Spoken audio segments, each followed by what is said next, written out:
Right. Good morning, everyone. Welcome to the morning transfer show. Bringing all the latest transfer news surrounding Man United. Got stories about Jaden Sancho, Diogo Dalot. We've got a story about our youngster Dylan Levitt. We've got a story about a young Schalke striker, Matthew Hopp. And it's going to be a fun show. We're going to start off with Jaden Sancho. And it's been reported that Borussia Dortmund have resigned to the fact that they will have to sell Jaden Sancho in the summer. Obviously, Dortmund are struggling at the moment. They're sitting 6th in the Bundesliga. They're facing the prospects of not qualifying for next season's Champions League. And amid the financial uncertainty, German magazine Kicker are reporting that a transfer is coming in the summer for Sancho, provided the offer is financially suitable. Obviously, Dortmund held out for over 120 million euros for the England winger last summer, as United tried to get him. But Sport Witness believes the fee is more likely to be closer to 70 million euros this time around. It's an interesting one. I think we all knew that the Jaden Sancho saga was going to continue this summer.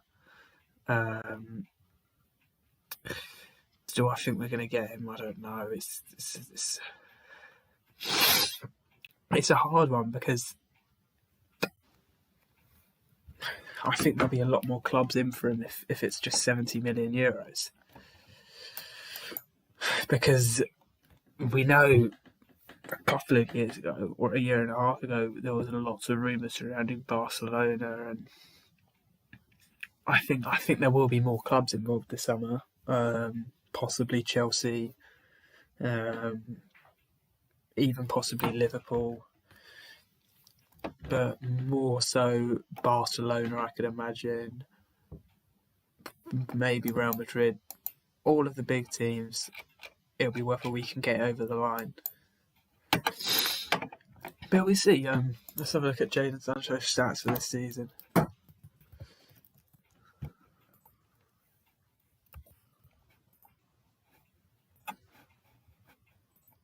Jaden Sancho.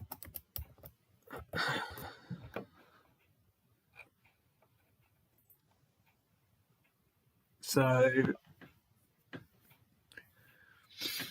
at the moment, he has got in the Bundesliga. He's had 19 appearances, scored 4, got 9 assists.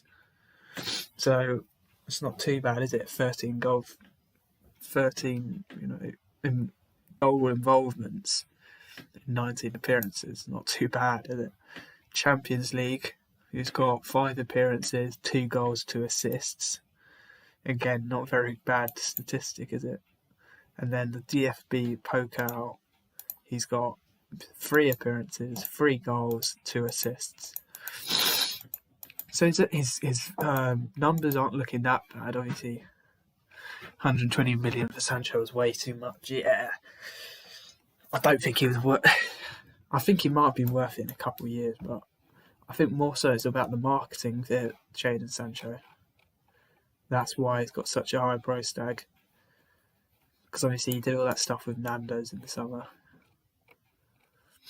And what he brings is the marketing aspect of it, sort of like a Paul Pogba. Along with it,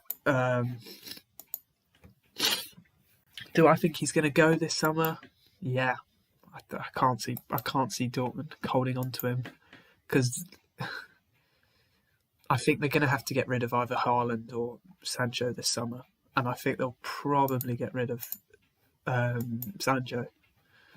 I can't see them keeping Sancho and keeping Haaland. Not least of which because of the wages. I mean, they're going to have to go up, aren't they?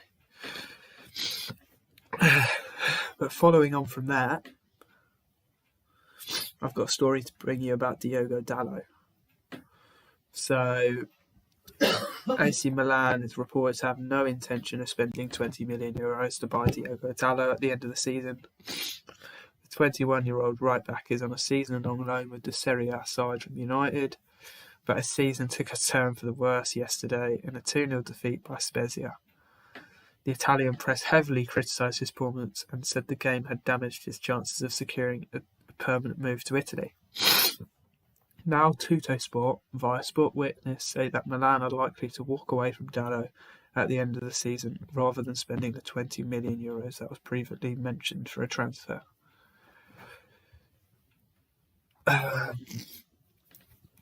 think this could be a blessing in disguise because we do kind of need a backup right back. This could be a sort of cheaper option instead of getting Max Aarons, because if we get Diogo Dalot, we don't have to get another right back. I think if we get Diogo Dalot, it will push Wan-Bissaka's attacking game, because obviously Diogo Dalot is a far more attacking player. I think it will improve Aaron's attacking play. It'll be an interesting one. I've always liked Dalot. I think he's a good player. He's probably more of a right wing back than a right back. He's just got that sort of attacking sense in his head. He's less defensive minded. But it's an interesting one. I'm a bit confused about the Milan thing because I thought he'd been doing well. I thought at the start of the season he was doing quite well. Dalot's backup would be decent. Yeah, it would be. I think I'd probably prefer Dalot to Aarons as a replacement right back, because in the end of the day, Dalot does have. I know Aarons does, but Dalot's played for Milan now for a season. He's gone on loan. Okay, they're saying he's played one really bad game, but he's had a season. It's experience. He's still only 21, I think. I'm not too concerned about Dalot. I think he's still got a good future ahead of him, whether that's at Manchester United. It's a hard one to tell, isn't it? It's up for debate. I would probably say he can, but it's an interesting one. I know ever since Ollie's came in, he's sort of come out of favour. I don't know why that is. I know with Mourinho, he was getting started in a week in, week out. But with Ollie, I think I don't know, maybe Ollie's more concerned about the centre-backs. He doesn't want that sort of a attacking right-back. That could be a reason why we're benching Telles. I mean, as good as Luke Shaw is playing, that could be why Telles is getting almost no game time, because he needs that cover for the centre-backs, and Telles just can't do that. He hasn't shown he can do it so far. So, it's an interesting one, that story. For moving on from that, I've got a story to bring to you about the young Schalke striker, Matthew Hopper. Manchester United are monitoring striker Matthew Hopper, according to reports. The 19-year-old forward has caught the eye in Germany recently. He scored 5 goals in 11 Bundesliga appearances. The American scored a hat-trick in Schalke's 4-0 win over Hoffenheim last month to break the club's 30-game winless streak, and has been scouted by Liverpool and Spurs. According to 90 Min, United and Manchester City are also interested in Hopper. I think that would be a good signing. I think we need to get more of these young European prospects, but more so that the ones where you've got to trust our scouting network, because there's how many times we've been in for people, we've been reported to been scouting people like Pulisic. We were scouting Alphonso Davies. We were scouting for years, and obviously inevitably he went to Bayern Munich. But I think if we do get this Hopper person, it will be better in terms of trusting the scouting network. I think the Caicedo deal falling through, unfortunately, that was a bit of a blow for the scouting network, because clearly we were looking at him, and there must have been a reason why we were looking at him. But yeah, no, it's this Matthew Hopper person, five goals in 11 appearances as a 19-year-old. That's a good stat. I think it'll be good to get him into the youth setup, under 23s.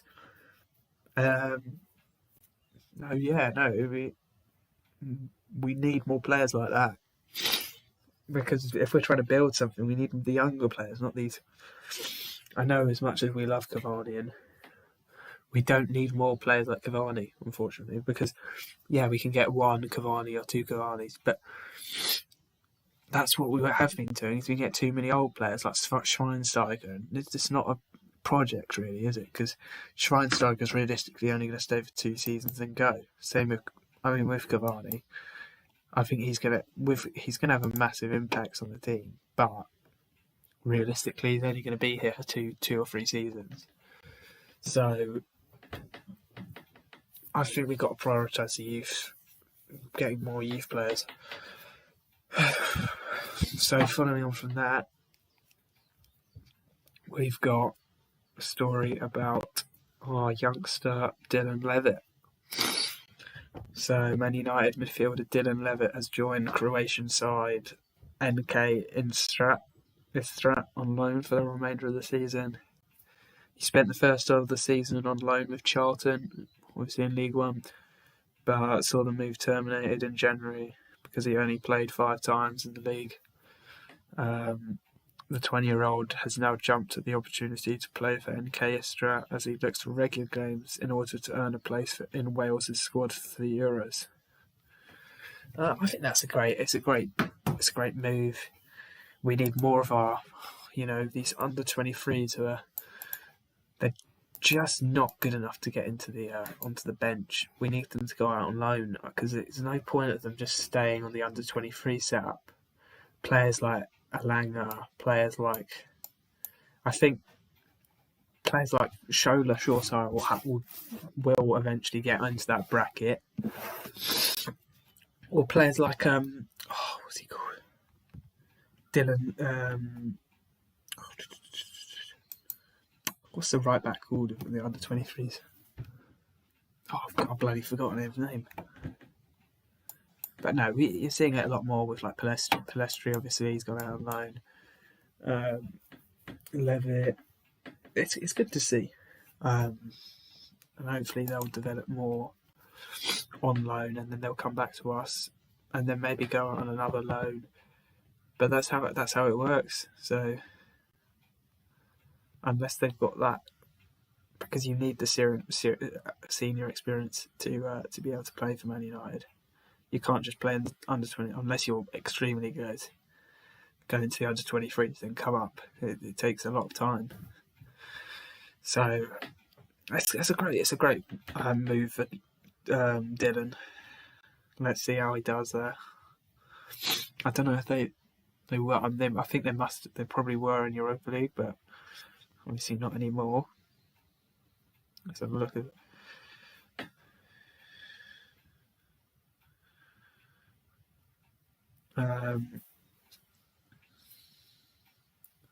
Just having a look at this.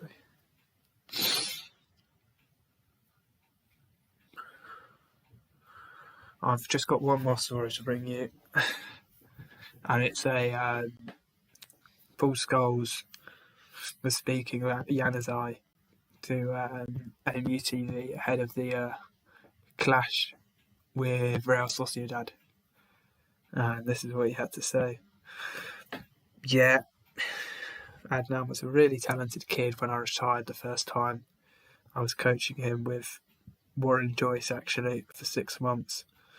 The talent, no doubt, was there. It's still there. He's doing really well at Sociedad. I think it's been a good change for him. he showed glimpses when he first came into United's first team that he had the ability that we all knew he had. For some reason, it just didn't work out, and he's had to go elsewhere. But he's a really talented player, and somebody we're really going to have to watch on Thursday, along with David Silva, obviously. Adnan's got great ability. He can go past people. He's got a lovely left foot. He can score goals, create goals, so we'll have to be careful with him. I'm glad he's done well. He's a good lad who tries his best all the time. Great attitude. I hope he does well at Sociedad, but not too well this Thursday. Yeah, well, that says it all, doesn't it, really? Hopefully I think we all want him to do well at Sociedad. I think when he came up, we were all very excited to see how Januzaj would do, and unfortunately, it just didn't work out for him.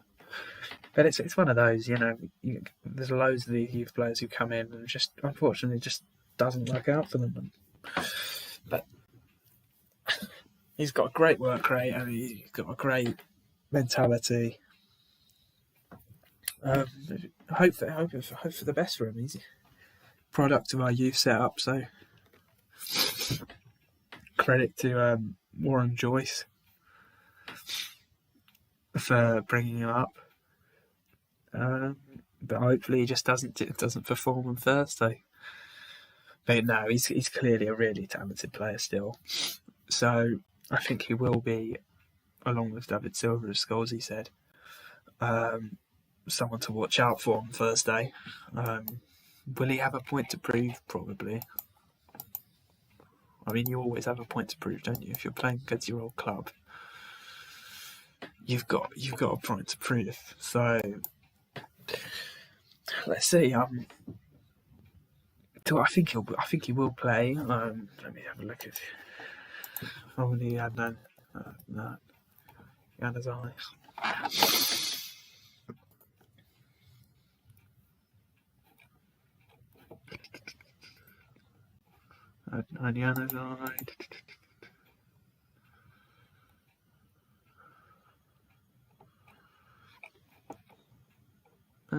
He hasn't had the best seasons this year, but he's only played 14 times in the Liga.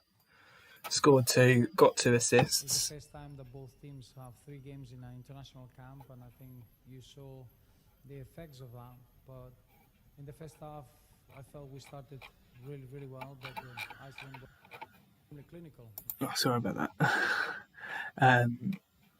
And then in the Europa League, he hasn't scored or got an assist. He's played 5, got nothing. Copa del Rey. So he hasn't had the best of seasons, actually. But obviously, he's always going to be one to look out for. Let's see how he does. He's still only 26. He's still not a really old player. You'd think he's been playing for ages, hasn't he? But he's still only 26. Let's see how he does. All right. I'll see you. We've got a show at 4:00 with Jimmy. We've got a watch along going on in the evening for Liverpool Leipzig. It's going to be a big day. It's going to be a big day today. There's lots of content coming out.